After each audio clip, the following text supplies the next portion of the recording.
The amendments to the Motor Vehicles and Road Traffic Act coming to Parliament tomorrow read a lot like drive and punishment. More than 1/3 of tickets are not being paid.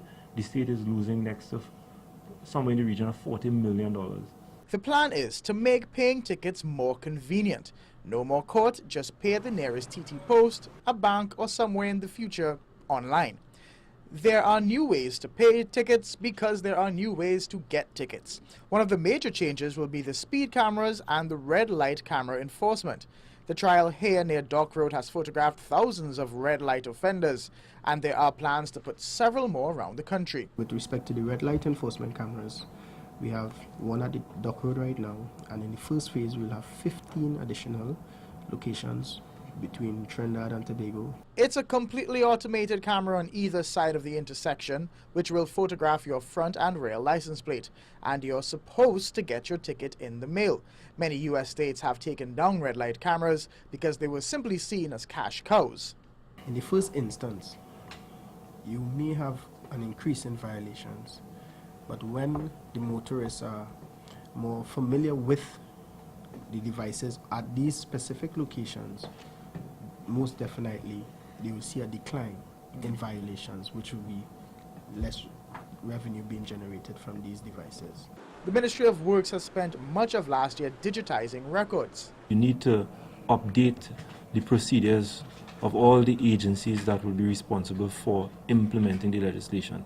The judiciary needs to reevaluate its processes, the licensing division obviously. The TT Post, it's a new service that they'll be introducing. The ministry as policymaker.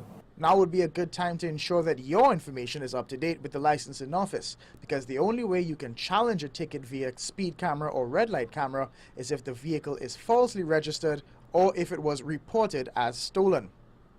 Because when you get a ticket in the mail, you'll have 30 days to pay. In 15 days, you have to file a notice of contest. Without that, after 30 days, there's a late penalty fee of quarter of the value of the ticket. 15 days after that, it goes up by half, and so on. Also new is the demerit system. We all start out with a clean slate. Get a ticket, you get a demerit. Demerits differ depending on the severity of the crime.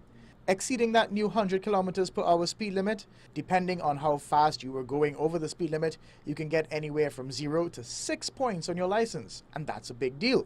You can only rack up 7 demerit points in your first year of driving or face a suspension of your license for 1 year.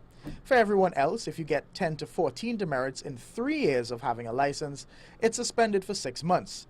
40 to 20 demerits, suspended for a year, and over 20 demerits in 3 years, that's a 2-year suspension of your license. The ministry expects that your demerit information will be readily available online for you to check, but so far you can't check other people's demerits, which may come in handy for an employer or to check on your taxi driver.